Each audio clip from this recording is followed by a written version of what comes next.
Bwanji nonse ine Timoteyo ndakubweretsani phunziro mutu wake akuti kalata yotsiriza kwa m'bale. Verso loweza luchokera pa Timoteyo chapter 1 verse ya 8 pamene akunena kuti potero usachite manyazi pa umboni wa Ambuye wathu. Uthenga tikhale kuphunzira kuti ndimapembedza Mulungu pamene ndikumuthokoza chifukwa cha akhristu achitsanzo. Kodi mumakonda kumva uthenga ochokera kwa m'bale mwali kutali? Paulo anamusowa bwenzi lake Timoteyo kotero kuti anamulembera kalata yomupempha kuti apite akamuchezere. Paulo anayang'ana mkati mwa ndende mmene anali, momwe munali mopanda kanthu, munali mosasamalika, munali monunkha. Koma anamwetulira pamene anakumbuka za bwenzi lake Timoteyo. Anali atadutsa mu zochitika zambiri, mayesero ndi chimwemwe chogwira limodzi ntchito ya Yesu zinawapangitsa kukhala abwenzi abwino. Kuposera apo anali ngati atate ndi mwana. Paulo anakumbuka momwe anakumanirana koyamba.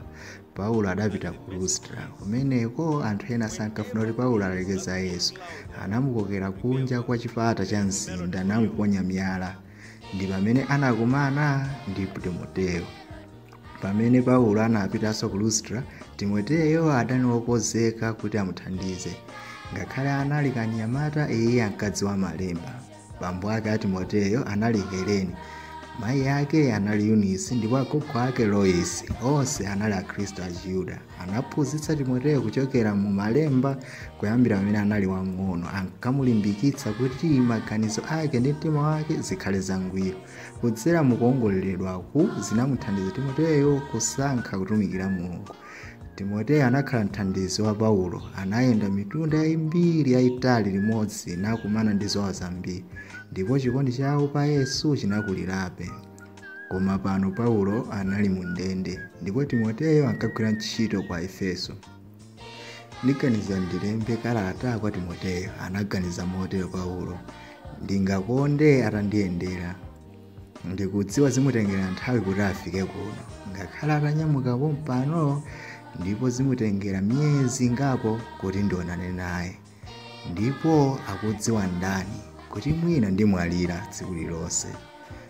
Koma ndimulembera kuti abwere, ndisiya malangizo kupangira kuti nditha kufa iye asanafike.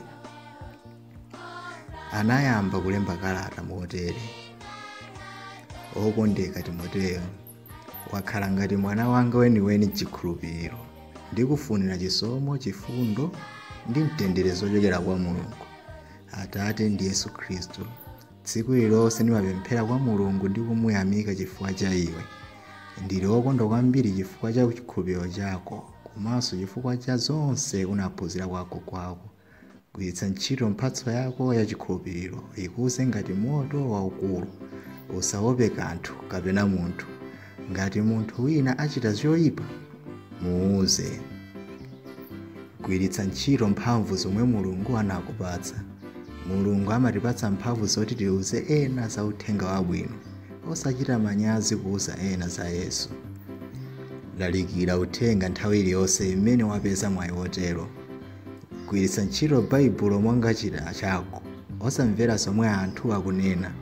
Werenga wekha kuti udziwe zoona zake, osamvera aphunzitsi onama. Teteza okhulupirira ena ku mabodza awo. Uphunzitse zonse zomwe ndakuphunzitsa. Mzimu Woyera adzakuthandiza. Ngakhale ine ndili mu ndende, ngakhale okhulupirira mwa Mulungu, chonde ubwere udzandione posachedwapa. Pamene ukubwera, unditengere ku chofunda changa ndi mabuku. Chenjera ndi anthu amene anandizunza, adzayesanso kuti akuzunze. Pereka moni kwa abale onse. Chisomo cha Mulungu chikhale ndi ndine Paulo. Kalata ya Paulo kwa Timoteyo inamutsogolera ndi kumulimbikitsa. Imatitsogolera ndi kutilimbikitsanso ife lero.